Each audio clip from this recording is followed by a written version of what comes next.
Hi, welcome. This is Zoe, the Tantalising Stamper. This is my return to the newer SU blog hop, which I'm really happy to be on board with. And this month for June, we're sharing projects using the two-tone cardstock. So I'm using Hydrangea Hue. You can already see that with the Springtime Scenes dies, I've used this one to cut this lovely circle with all these lovely leaves in. So I'm actually going to put that to one side for now. Then I've already cut a piece of two-tone cardstock. You can see I've got the lighter side up and that's the darker side. So if I compare it, I also use that for this. So you can see the difference in the tones.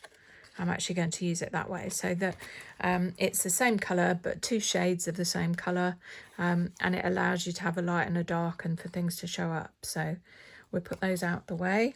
I've also got a matting layer of white, and I've got a white card base. The card that you'll see posted on my blog page is slightly different. It was a card I made for my daughter's birthday. So this one I'm creating the video so you know what to do, but just be aware that I'm going to use a white card base just to make them look a little bit different. And I'm using the Springtime Scenes dies. I've got several out already that I will use for cutting. This one I can actually put back because I've got it cut ready. The pieces are still there, but I've got the little flowers and some of the leaves and the larger flower that goes in here. So these are quite handy because they're connected and they both cut 2 flowers each, and then I've used this one and I've got this leaf that I'm going to use. The first step though is with some watercolour paper, and I'm going to smoosh it or add ink to it to create a varied coloured background that I can then die cut some flowers. So I will have to dry it and then die cut some flowers from it, and I'll show you how I created it. So with an old plastic bag, I've got that. I'm going to put my card out of the way for a moment. I've also brought in, because I'm going to do some splatters, I'm going to use this old card kit box, and I've got some piece of post-it note if I want to do any masking, and hopefully I won't end up wearing it, which I did when I made the card for my daughter. So first of all, I've got Cajun Craze ink. This goes beautifully, in my opinion, with the Hydrangea Hue, and I'm just putting some on there. And I went a bit mad when I did my daughter's, so I'm going to try it with a little less this time. And I'm going to spray away from me. I might have to add more after this. And then I'm going to bring in the watercolour card, and I think actually I'm going to spritz the paper as well. See how that goes this time. Spritz it and just dab the colours on like that. Then you can use a bit of kitchen paper just to lift off the excess. Still a little bit damp there, but then you could come back and add some more, get a darker shade.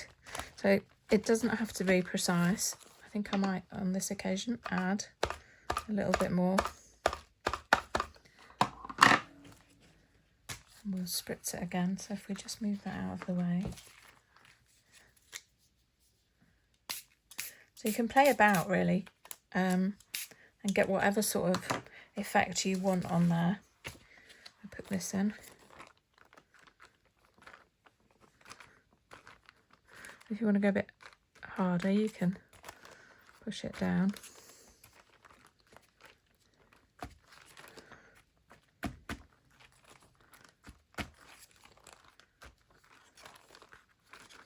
And then in between times you can dry it with your heat tool, or if you've got plenty of time and you're planning ahead, then you can just let that dry.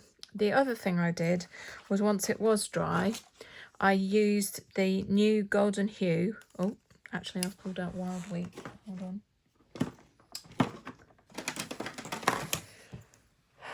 Golden Glow, I should say.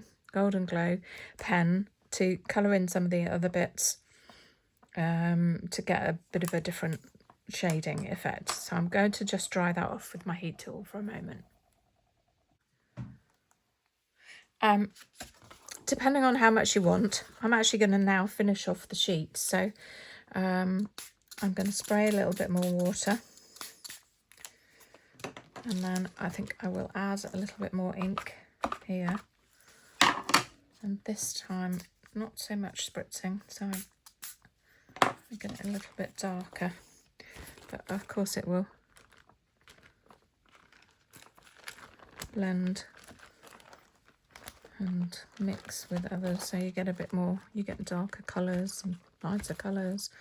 I often find that sometimes it's best that you allow time for this sort of thing so that it dries on its own rather than forcing it with a heat tool. Then we can bring some of that back probably, so you can play about with it to your heart's content. So we'll let that dry, and I will put the rest of the bits and pieces together until that's dry. If we come back to putting it together, oh, no, we can make that the back. With this double-sided card, one of the things that you can do is not only just use the two colours, so like that, no, like that, the two colours or shades of the same colour. You can then take just a basic nail file, emery board, whatever you want to call it, and you can rub off, because the two-tone cardstock is white in the middle, you can then use this to create even more effect. So if you just rub it along, it will take off some of the colour, and it's up to you how rustic, I suppose you could say, you want to make it, but this will allow you to just take off little bits of colour, and it makes it just soften. It will soften when you come back with your leaves like that. I think we'll do it this way.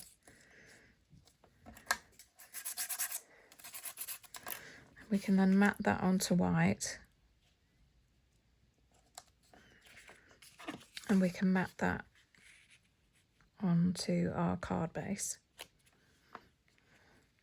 So I'm not giving measurements as such, because I know that some people that might watch this are in the US who use inches, and then the rest of the world uses metric measurements. So really it's up to you. I like to leave a bit of a border sometimes on a card. Now we may decide that we want a little bit more colour in there. So I've actually got some of the Hydrangea Hue card as well, and maybe we'll do that. Although no, I think I quite like just the white actually. Or possibly a little bit of Cajun Greys. Wait one while I get a piece. Okay, so there's a piece there. If we put that, oh, that looks quite nice. Brings it out, doesn't it? And then with Cajun flowers on here, that might work quite nicely. So I'm actually going to leave that for a moment, but I will stick these few bits together.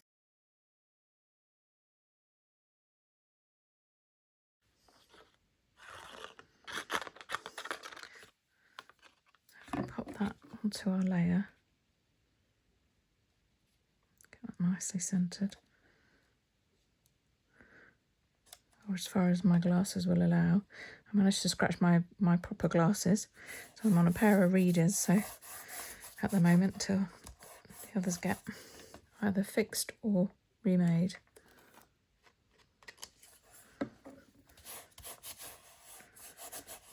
There we go.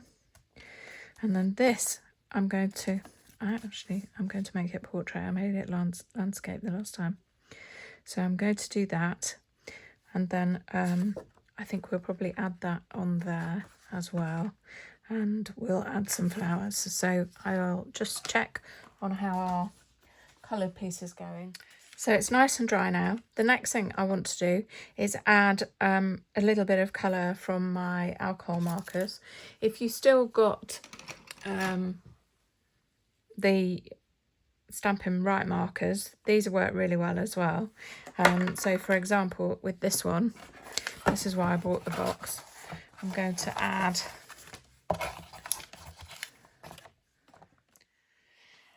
so unfortunately my video decided to stop, so because it decided that my phone was full, so I've done some deleting, but you can now see that I added some Cajun craze with my Stampin' Right marker, some more splatters and various bits and pieces, and then I've used the dies from the springtime scenes and die cut several pieces ready to put my whole card together.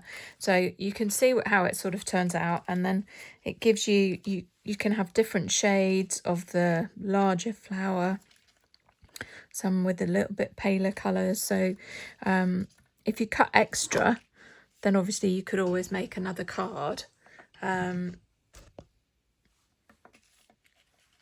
with the spares. But if you've got extra, you've always got plenty if you need more. The other thing that I should point out is with the little dies, these tiny little ones,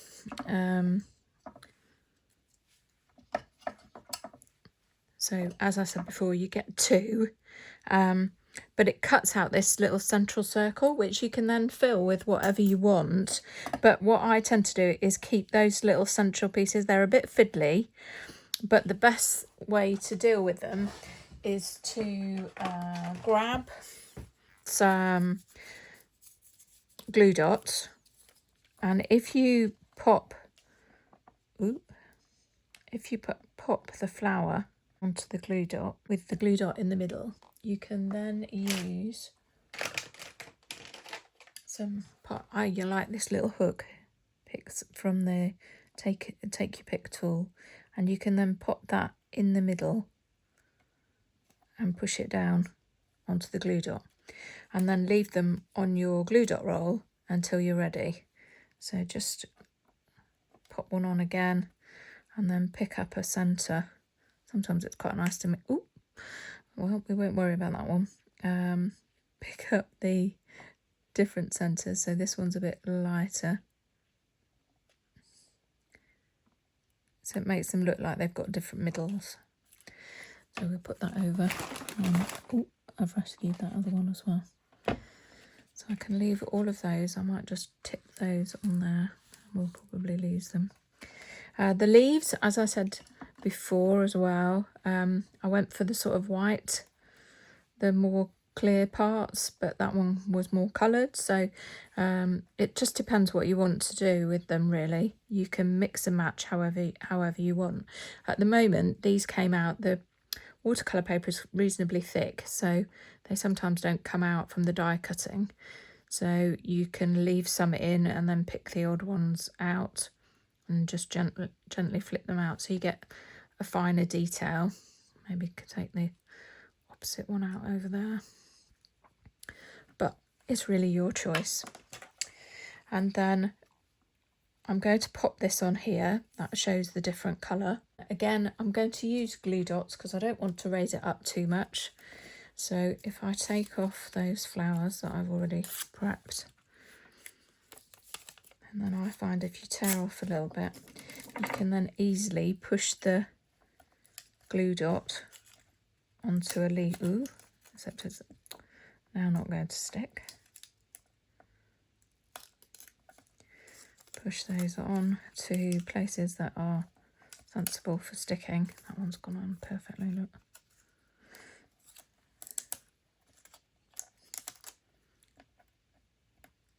Just make sure it doesn't overlap.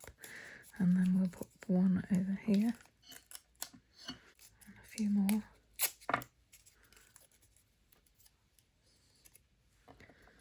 Might be easier to pick it up, actually. There we go. Not my day for videoing, unfortunately. My phone wants to play about, but you can see that I added the circle of leaves. Then with the die cuts, I've added those, and I've stuck some on with glue dots and some with wet glue. Then I also have some kintsugi, I can never say that one, kintsugi dots that are still available. And these look rather nice. If you put them in the centre of these, it just lifts the whole thing a little bit. By putting one in the middle, a little bit of gold makes it a little bit more luxurious. So it can be a special birthday card. Ooh. Just pop that one on that one there as well. Ooh. Doesn't want to play. There we go. Then I've added some of the little flowers up around the side. I added my Cajun Craze layer, and then I'm just going to, I think I'm going to pop that up on some dimensionals to just lift it off the base card a little. Now I'm not going to put a sentiment on it in case my phone decides it doesn't want to play, but it's one that can go in my box ready to put a sentiment on as and when I need it. So if we pop that there, and because this is down at the bottom, if I decided to turn it that way, then I could do that as well. One other thing that you could consider doing with your marker pen, if you have one, is you could either put some splatters on here or certainly add a few little dots to draw the colour up a little bit more. Let's just see if it'll work for us today. There we go. Then you've got room for a sentiment in here or up here, or indeed leave it without. You could also, if you wanted to, add a little bow of some sort with baker's twine. That might lift it as well. It's entirely up to you, but it gives you different options of what you might do. Maybe over there. I think down here is quite nice, but you're losing some of the detail of the little flowers. But it shows you what to do with the two-tone paper, that you can sand it. And just as some other ideas, this one using the same die set, this leaf die here, which cuts out most of the circle, as you can see, and then it leaves like a silhouette. So this time I stuck the darker two-tone paper behind it, and then I've sanded some, and another strip of the darker I've just torn, and I think it was actually a piece I'd torn off another card that was left. So that's that one. And then I've also got this one, which had the tearings. So, and I've alternated it between light and dark, and then underlaid some and overlaid some. And I've used some of these Cajun Craze dots to add into it. So lots of ideas. You can see there was a lot more stippling on this one. And then the final thing was to use the golden glow shimmer pen. So if you've got one of these, remember, give it a good shake before you use it. And then what we could do is just add a little bit on here. I just want to see that the colour is coming.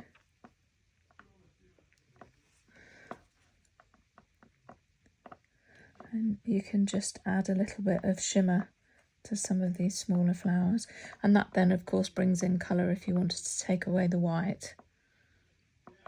But again, a little bit more luxe and shimmer. So thank you for joining me. I hope you carry on round the hop, and I've got lots of ideas for using two-tone cardstock. And if you go to my previous post, I also used it on a card there as well. So lots of ideas for you. If you don't have a demonstrator and are based in Europe, then you can find me at stampingscene.blogspot.com and also on facebook.com/Zoe Tant. Thanks for joining me. Bye bye.